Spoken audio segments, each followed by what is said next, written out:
नमस्कार प्यारे दर्शकों, मैं हूं कमल दुबे, आपका ज्योतिष मित्र सौभाग्य सलाह में आपका स्वागत करता हूं। प्यारे दर्शकों, शनि देव का गोचर कुंभ राशि में 29 अप्रैल को हो रहा है और पार्ट 2 वीडियो मैं शनि देव के गोचर के ऊपर बना रहा हूं।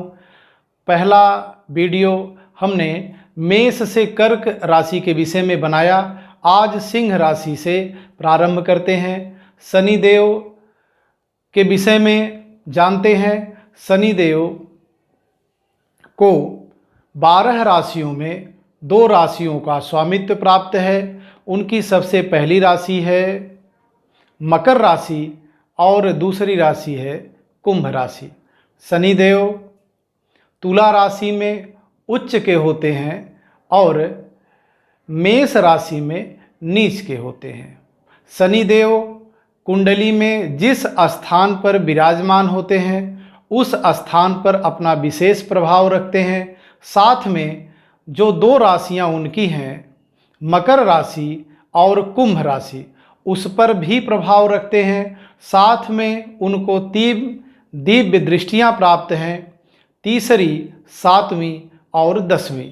कहने का मतलब है शनि देव जिस स्थान पर विराजमान होते हैं वहाँ से तीसरे घर को प्रभावित करते हैं, वहाँ से 7वें घर को प्रभावित करते हैं और वहाँ से 10वें घर को प्रभावित करते हैं।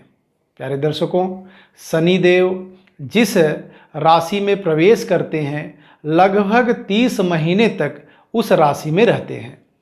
शनि देव सुस्त हैं। कहने का मतलब है उनकी नज़र पृथ्वी के एक एक कण पे होती है, इसीलिए कलयुग में उन्हें न्याय का देवता बनाया गया है। 14 भुवन के अकेले वह न्यायाधीश हैं। इसलिए शनि देव का गोचर के विषय में अगर बात करें तो सबसे पहले बात करते हैं सिंह लग्न या सिंह राशि के लोगों के ऊपर शनि देव के गोचर का क्या प्रभाव पड़ने वाला है। डेमो कुंडली पे ध्यान देंगे, यहाँ पे लिखा होगा 5, तो इसका मतलब है कि आपका सिंह लग्न है। 5 नंबर के अंक पे अगर चंद्रदेव विराजमान है तो आपकी राशि सिंह राशि है। शनि देव को सिंह लग्न की कुंडली में 6ठे घर और 7वें घर का स्वामित्व प्राप्त है। 6ठे घर से हम लोग रोग ऋण शत्रु को देखते हैं और 7वें घर से व्यापार को, पार्टनरशिप को और पत्नी के सुख को देखते हैं। शनिदेव सिंह लग्न में अपने 6ठे घर को छोड़ करके 7वें घर में प्रवेश कर रहे हैं। अंक लिखा है 11, मतलब कुंभ राशि। तो शनिदेव जब 6th हाउस को छोड़ करके 7th हाउस में विराजमान होंगे तो ऐसे जातकों के जीवन से रोग ऋण शत्रु से मुक्ति मिलेगी और उन्हें परिवार का सुख, व्यापार का सुख, पार्टनरशिप का सुख और विशेषतः पत्नी के सुख को प्राप्त होगा। और तीसरी दृष्टि से जब वह 9th हाउस जहाँ पे मेष राशि विराजमान है तो भाग्यशाली बनाएंगे और साथ में व्यक्ति भाग्य के माध्यम से अपने जीवन में तरक्की करने वाला है। कहने का मतलब है उसके पिता द्वारा किए गए कर्मों का उसको लाभ मिलेगा। भाग्य के माध्यम से मिनिमम वर्क और मैक्सिमम प्रॉफिट उसे होने वाला है। 7वीं दृष्टि से जब वह लग्न को ही देखेंगे तो यह पिता के घर को देख रहे हैं। ऐसा व्यक्ति भाग्यशाली होगा, पिता के सुखों को प्राप्त करेगा, पिता द्वारा किए गए कर्मों का वह लाभ प्राप्त करेगा। और साथ में क्योंकि शनि देव का जो गोचर हो रहा है वह वायु तत्व की राशि में हो रहा है, इसलिए व्यक्ति जो भी परिश्रम करेगा उस परिश्रम का उसको पूर्ण लाभ समाज के द्वारा, कहने का मतलब है काम तो वह अपना करेगा लेकिन समाज में उसकी चर्चा रहेगी। 10वीं दृष्टि से जब वह 4th हाउस को देखेंगे तो यहाँ से भूमि भवन वाहन के सुख में वृद्धि करेंगे। अगर आपके पास मकान नहीं है तो मकान का सुख इस 2.5 साल में आपको मिलने वाला है। अगर आप वाहन खरीदने के लिए प्रयासरत हैं तो इस समय में आपको वाहन का भी सुख प्राप्त होगा। और अगर आप ज़मीन जायदाद खरीदना चाहते हैं, मकान बनाना चाहते हैं, तो उसके लिए भी ये समय काफ़ी उपयुक्त होगा और आपके थोड़े प्रयास से निश्चित तौर पे इसमें सफलता मिलेगी। प्यारे दर्शकों, अब बात करते हैं कन्या लग्न या कन्या राशि की। कन्या लग्न में शनि देव इस लग्न कुंडली में 5th हाउस और 6th हाउस के लॉर्ड हैं। शनि देव 5th हाउस को छोड़ करके 6th हाउस में जा रहे हैं 29 अप्रैल को। 6th हाउस से रोग ऋण शत्रु की स्थितियां आपकी बढ़ने वाली हैं। कहने का मतलब है आपके विकास से आपके अपने ही लोग ईर्ष्या करने वाले हैं। और जब उनकी तीसरी दृष्टि जाएगी 8th हाउस में तो यहाँ से आप आध्यात्म की तरफ बढ़ेंगे। जो भी काम कर रहे हैं उस काम की गहराई तक जाएंगे और यहाँ से आपको लाभ प्राप्त होगा। 6th हाउस में बैठे हुए शनिदेव जब अपनी 7वीं दृष्टि से 12th हाउस को देखेंगे तो यहाँ से रोग ऋण शत्रु के माध्यम से खर्च होने वाला है, खर्च की स्थितियाँ बनेंगी। और जब वह 10वीं दृष्टि से 3rd हाउस को देखेंगे तो यहाँ से आप पराक्रम करेंगे, परिश्रम करेंगे और अधिक परिश्रम करना पड़ेगा किसी भी लाभ को प्राप्त करने के लिए।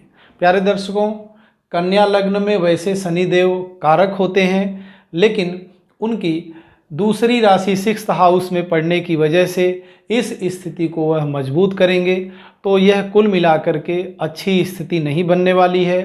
प्रयास के तौर पे आप सत्य के साथ रहें, सत्य बोलें, अन्याय की तरफ नहीं रहेंगे तो शनि देव का जो भी दुष्प्रभाव है वह आपके जीवन से निकल जाएगा। कहने का मतलब है कि इस 30 महीने में या 2.5 वर्ष में आपको अपने काम के प्रति ध्यान रखना है और काम में ईमानदारी बरतना है। गलत तरीके से पैसा कमाना आपके लिए भारी पड़ सकता है। इस प्रकार से कन्या लग्न या कन्या राशि के लोगों के ऊपर शनि देव के गोचर का प्रभाव पड़ने वाला है। अब बात करते हैं तुला लग्न या तुला राशि के लोगों को शनि देव के गोचर का क्या प्रभाव पड़ेगा। प्यारे दर्शकों, तुला लग्न या तुला राशि के जातकों की कुंडली में शनि देव 4th हाउस और 5th हाउस के लॉर्ड बनते हैं। एक केंद्र की राशि और दूसरी राशि इनकी त्रिकोण की होने की वजह से यह राजयोग कारक हो जाते हैं। शनि देव इस लग्न में जिस स्थान पर भी विराजमान होंगे अच्छा ही परिणाम देंगे, शुभ ही परिणाम देंगे। और वैसे भी शनि देव 4th हाउस को छोड़ करके 5th हाउस में विराजमान हो रहे हैं तो यहाँ से भाग्यशाली बनाएंगे। आपके किए गए कर्मों का लाभ आपको विशेष मिलने वाला है। साथ में निसंतान दंपति को संतान का सुख प्राप्त होने वाला है। या विद्यार्थी जो भी पढ़ाई लिखाई में तैयारी कर रहे हैं, यहाँ से शनिदेव शिक्षा के माध्यम से नौकरी के सुख को देने वाले हैं। और उनकी तीसरी दृष्टि जब 7th हाउस पे पड़ेगी, यहाँ पे मेष राशि है, तो शादी के योग बनाएंगे। और साथ में व्यवसाय में है तो व्यवसाय में आपको लाभ होने वाला है। अगर आपका पार्टनरशिप किसी से है तो पार्टनरशिप में आपको लाभ मिलने वाला है। प्यारे दर्शकों, शनि देव की 7वीं दृष्टि जब 11th हाउस पे जाएगी, जहाँ से आपको आपके जीवन के बहुमूल्य लाभ को देखा जाता है, तो यहाँ से जीवन के सभी बहुमूल्य लाभ आपको प्राप्त होने वाले हैं। कहने का मतलब है शनिदेव का गोचर आपके लिए बहुत ही अच्छा होने वाला है। और 10वीं दृष्टि से जब वह सेकेंड हाउस को देखेंगे तो यहाँ से आपका फाइनेंस बढ़ने वाला है, आपका बैंक का जो बैलेंस है वह बढ़ने वाला है, आपके पास पड़ोस के लोगों के ऊपर आपका विशेष दबदबा होने वाला है। कहने का मतलब है तुला लग्न के जातकों के लिए शनिदेव का गोचर एक राजयोग कारक बनने वाला है, एक राजा के समान जीवन देने वाला है। इस समय में आपका जितना भी अच्छा प्रयास होगा और ईमानदारी का प्रयास होगा उससे आपको सफलता मिलने वाली है। प्यारे दर्शकों, अब अगले लग्न की बात करते हैं, वृश्चिक लग्न। वृश्चिक लग्न में शनिदेव 3rd हाउस और 4th हाउस के लॉर्ड बनते हैं।